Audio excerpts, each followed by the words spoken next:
కాలం గడిచింది జగన్ అరెస్ట్ అయ్యి.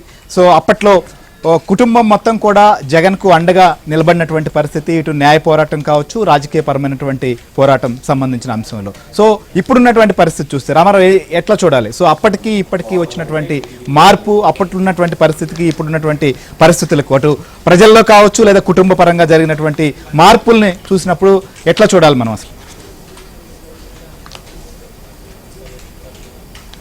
శ్రీహరి, ఆంధ్రప్రదేశ్లో జగన్మోహన్ రెడ్డి గత 5 సంవత్సరాల పదవీ కాలం చూసిన తర్వాత అంతకు ముందున్న సింపతి, అంటే 2014లో తండ్రి చనిపోయాడు, రోడ్డును పడ్డాడు, జైలుకి వెళ్ళాడు అనే ఉన్న ఒక సింపతి ఏదైతే ఉందో అది అప్పటిదాకా పనిచేయటంతో పాటు 2019లో ఒక్క ఛాన్స్ ఇవ్వండి, నన్ను ఒక్కసారి చూడండి అని ఏదైతే చెప్పాడో ఆ చెప్పటానికి కానీ లేకపోతే 2019లో అధికారంలోకి రావటానికి కానీ కారణం తల్లి చెల్లి ఇద్దరు.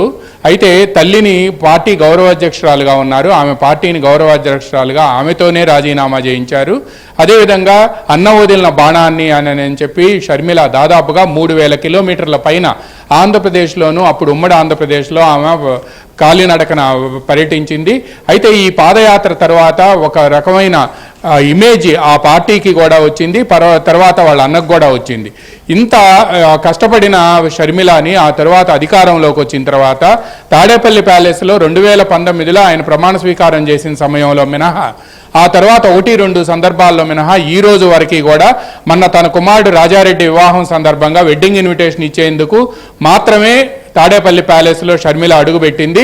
షర్మిల కూడా ఇప్పుడు కూరలో కరివేపాకు అయిపోయింది. ఆమె చివరికి పిసిసి అధ్యక్షురాలు కావటం, ఆంధ్రప్రదేశ్లో 2024 ఎన్నికల్లో ఆ పార్టీకి ఎన్ని ఓట్లు వస్తాయి, ఎన్ని సీట్లు వస్తాయి అనేది పక్కన పెడితే మాత్రం షర్మిల, ఆ తర్వాత ఇంకో సోదరి డాక్టర్ సునీత, వీళ్ళిద్దరూ ఏదైతే ప్రచారం చేశారో ఆ ప్రచారం మాత్రం నేరుగా వెళ్ళి జగన్కి తగిలిందని చెప్పి స్పష్టంగా చెప్పవచ్చు. నంబర్ 1.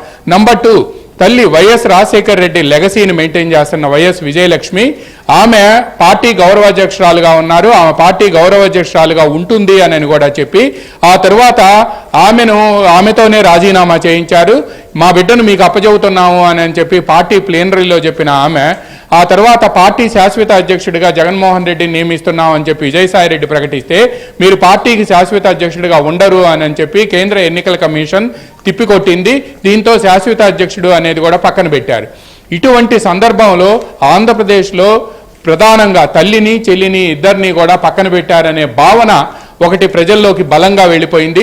అధికారం కోసం, రాజకీయం కోసం తల్లిని చెల్లిని పక్కన పెట్టడం ఏమిటి అని కూడా పలువురు ప్రశ్నిస్తున్నారు. మోరల్గా అండ్ పొలిటికల్గా ఈ 2 రకాలుగా కూడా జగన్కి రాజకీయంగా మాత్రం ఇది తీరని నష్టం కలిగించిందనే స్పష్టంగా చెప్పవచ్చు. నంబర్ 2, 43,000 కోట్ల రూపాయలుకి ప్రాథమిక ఆధారాలు ఉన్నాయి అని చెప్పి సిబిఐ ఛార్జ్షీట్ ఫైనలైజ్ చేసి దాఖలు చేసిన తర్వాత ఇప్పటి వరకు మీరు అన్నట్టు ఇందాక ఢిల్లీ కృష్ణ చెప్పినట్టు 93 డిశ్చార్జ్ పిటిషన్లు వేసి కేసుని అబ్నార్మల్ డిలే చేస్తున్నారు. ఎందుకంటే డిశ్చార్జ్ పిటిషన్ మీద ఫైనల్ జడ్జిమెంట్ ఇచ్చే వరకు కూడా ఆ కేసులో ట్రయల్ చేపట్టడానికి వీలుండదు. ఎందుకంటే డిశ్చార్జ్ పిటిషన్లో ఆ నిందితుడు ఎవరైతే ఉన్నారో అతను డిశ్చార్జ్ పిటిషన్ యాక్సెప్ట్ చేస్తే అతని మీద కేసు ఉండదు. కానీ కంప్లీట్ ఎవిడెన్స్కి సంబంధించి కోరిలేషన్ చేయడానికి ఎవరైతే అతను ఉన్నాడో అక్యూజ్డ్, ఆ అక్యూజ్డ్ కూడా మెయిన్ ఇంపార్టెంట్ కాబట్టి అందువలన డిశ్చార్జ్ పిటిషన్స్ మీద ఫైనల్ డెసిషన్ వచ్చే వరకు కూడా ట్రయల్ అనేది ప్రారంభం కావటం కష్టం అవుతుంది. అయితే సుప్రీంకోర్టు కూడా ఈ డిశ్చార్జ్ పిటిషన్లన్నింటినీ కూడా వెంటనే డిస్పోజ్ చేయాలి అని చెప్పి ఆదేశించినప్పటికీ కూడా బీజేపీకి సంబంధించిన నేతే అశ్విని ఉపాధ్యాయ ఆయన సుప్రీంకోర్టులో రాజకీయ నేతల మీద అవినీతికి సంబంధించిన కేసుల్ని త్వరితగతిన పూర్తి చేయాలి అని చెప్పినప్పుడు జస్టిస్ ఎన్వి రమణ ధర్మాసనం దీని మీద 1 సంవత్సరంలో పూర్తి చేయాలని ఆదేశాలు ఇచ్చినప్పటికీ బికాస్ ఆఫ్ ది డిశ్చార్జ్ పిటిషన్సే జగన్ కేసు ఇంతవరకు కూడా దాదాపుగా పుష్కర కాలం అయినప్పటికీ కూడా ఈ రోజు వరకు కూడా ఆయన 10 సంవత్సరాల నుంచి బెయిల్లో ఉంటున్నారు. తర్వాత 2019 నుంచి 2024 వరకు కూడా కేవలం ఒక్కసారి మాత్రమే ఆయన ముఖ్యమంత్రిగా ఉండి హైదరాబాద్లో నాంపల్లి సిబిఐ కోర్టుకు వెళ్ళి వచ్చారు. ఇంకా ఆ తర్వాత ఏ రోజు కూడా ఆయన వెళ్ళలేదు. ఇప్పటికీ కూడా ఆయన బెయిల్ మీదనే ఉన్నారు.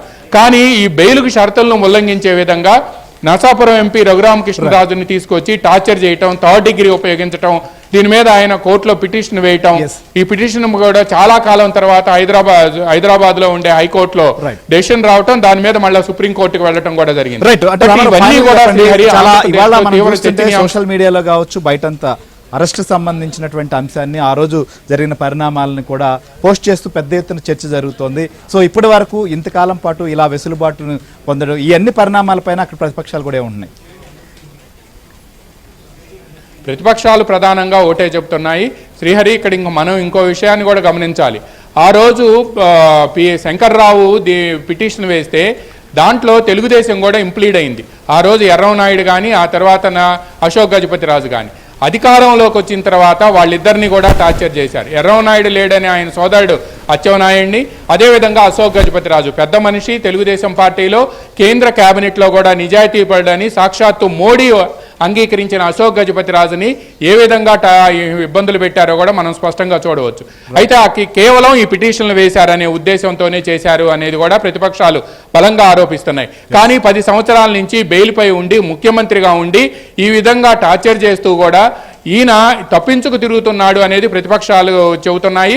ఈ పొలిటికల్ అటాక్ కాకుండా మరో కీలకమైన అంశం ఏంటంటే తల్లిని చెల్లిని పక్కన పెట్టి మోరల్గా కూడా జగన్ దెబ్బతిన్నాడు అనేది కూడా ప్రతిపక్షాలు చెబుతున్నాయి. ఇటువంటి కేసుల్లో సుప్రీంకోర్టు సర్వోన్నత న్యాయస్థానం, దేశ సర్వోన్నత న్యాయస్థానం వెంటనే జోక్యం చేసుకోవటమే కాకుండా అవినీతి ఆరోపణలు ఎవరి మీద ఉన్నా కూడా రాజకీయ నాయకుల మీద ఉన్న ఈ కేసులకు సంబంధించి జగన్కు సంబంధించి మనం సరిగ్గా 12 సంవత్సరాల క్రితం ఇదే రోజు మనం చూసాం. అక్కడ దిల్కుష్ గెస్ట్ హౌస్ బయట తల్లి చెల్లి బంధువులు అంతా కూడా జగన్ అక్రమంగా అరెస్ట్ చేసింది సిబిఐ కావాలని చేస్తుంది అని చెప్పి రోడ్డు మీద బైఠాయించి నానా హంగామా చేశారు. కానీ ఈరోజు అక్కడ కూర్చున్న వాళ్ళల్లో ఒక జగన్ సతీమణి భారతి మినహా ఇంకెవరూ కూడా ఆయన పక్కన లేరు. తల్లి కానీ చెల్లి కానీ మిగతా వాళ్ళు ఎవరు కూడా ఆయన పక్కన లేరు. చివరికి ఆయన సొంత బాబాయ్ వివేకానంద రెడ్డి కానీ లేకపోతే ఆయన కుమార్తె డాక్టర్ సునీత కానీ ఎవరు కూడా ఆయన పక్కన లేరు. ఈ విధంగా మోరల్ గా కానీ లేకపోతే పొలిటికల్ గా కానీ జగన్ దెబ్బతిన్నాడు అనేది కూడా ప్రధానంగా అందరూ చెబుతుంది. ఈ ప్రతిపక్షాలు కూడా ఇదే అంశాన్ని ఆ రోజు ఉన్న దృశ్యాలను పోస్ట్ చేసి ఇవే అంశాన్ని ప్రధానంగా కూడా విమర్శలు చేస్తూ ఉన్నాయి. Srihari. Right, thank you Ramarao, thank you Krishna. So కాలం చాలా బలమైనది. 12 ఏళ్ల క్రితం తండ్రి లేని బిడ్డగా రాజకీయాల్లో తనకు ఆదరణ కావాలంటూ కూడా ప్రజల్లోకి వెళ్ళినప్పుడున్న జగన్ కి, తర్వాత ఆయన ప్రతిపక్ష నేతగా ముఖ్యమంత్రిగా చూసినటువంటి జగన్ కి ఉన్నటువంటి వ్యత్యాసాన్ని కూడా ప్రజలు గుర్తించారు. ప్రజలే కాదు కుటుంబ సభ్యులు కూడా అప్పుడు ఆయన అండగా ఉండి ఆయన కోసం పోరాటం చేస్తే ఇప్పుడు వారే ఆయన యొక్క తప్పుల్ని ఆయన చేస్తున్నటువంటి వ్యవహారాన్ని కూడా బయట పెట్టినటువంటి పరిస్థితి చూసాం. కొడుకు కాదని కూతురు పోటీ చేస్తే ఆయనకు మద్దతుగా సొంత తల్లి లేఖ విడుదల చేసినటువంటి పరిస్థితులు కూడా రాజకీయాల్లో కాలం ఎంత బలయంగా పనిచేస్తుంది అనేది కూడా జగన్ విషయంలో మాత్రం చాలా స్పష్టంగా ఉంది. కానీ బలం కావచ్చు, లొసుకులు కావచ్చు, చట్టంలో ఉన్న వెసులుబాట్లతో ఎక్కువ రోజుల నుంచి ఇలాంటి పరిస్థితులు పోస్ట్ పోన్ చేసుకుంటూ వస్తున్నప్పటికీ కూడా రాబోయే రోజుల్లో ఇలాంటి పరిస్థితులు ఉండవనేటువంటి పరిస్థితి ఉంది. సో అప్డేట్స్ కొనసాగుతూనే ఉంటాయి.